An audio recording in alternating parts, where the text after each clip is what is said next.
اعوذ باللہ من الشیطان الرجیم بسم اللہ الرحمن الرحیم۔ السلام علیکم، کیسے میرے پیارے بہن بھائی؟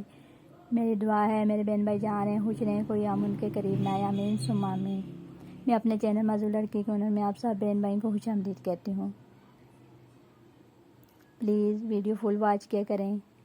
میری سب بہن بھائیوں سے ریکویسٹ ہے میری ویڈیو کو زیادہ سے زیادہ لائک شیئر اور سبسکرائب کریں، کیونکہ مجھے آپ سب بہن بھائیوں کی سپورٹ کی ضرورت ہے۔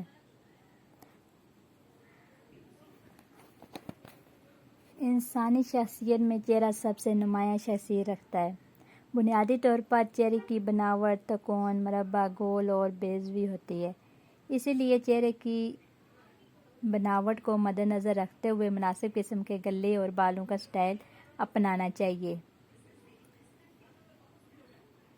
مثلاً گول چہرے کے لیے قمیض کا گول گلا موزوں نہیں ہے، کیونکہ اس سے چہرے کی گولائی اور مزید نمایاں ہو جاتی ہے، بلکہ گول چہرے کے لیے وی گلا کا استعمال مناسب رہتا ہے، کیونکہ اس سے ایک تو چہرہ کم گول نظر آتا ہے، دوسرا گردن بھی لمبی دکھائی دیتی ہے۔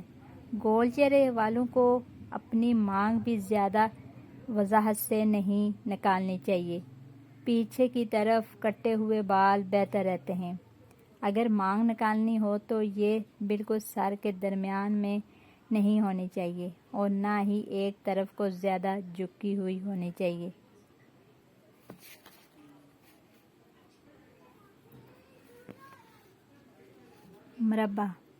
مربع اور چوڑے چہرے کے لیے قمیض کا چکور گلا موزوں نہیں۔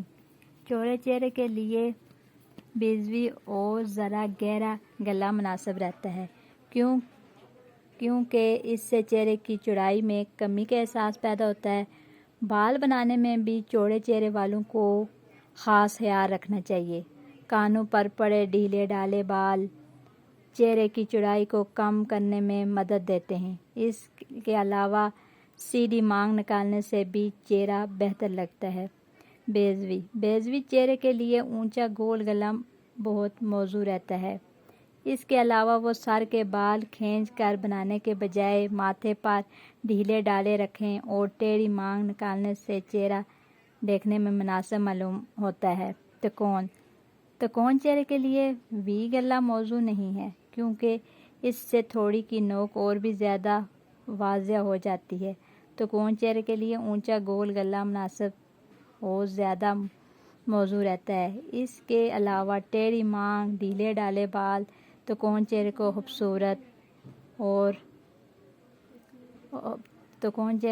خوبصورت بنا دیتے ہیں۔ یہ تھے میرے پاس چہرے کے حساب سے گلے اور بالوں کا سٹائل جو میں نے آپ کو بتا دیا۔ کمنٹ میں مجھے ضرور بتائیے گا سب بہن بھائیوں کو آج کی ویڈیو میری کیسی لگی۔ اگر اچھی لگی تو پلیز سبسکرائب ضرور کریں۔ دعاؤں میں یاد رکھیے گا، اپنا اور اپنے پیاروں کا ڈھیر سارا خیال رکھیے گا۔ پھر ملوں گی کس نئی ویڈیو کے ساتھ، تب تک کے لیے اللہ حافظ، اللہ نگہبان۔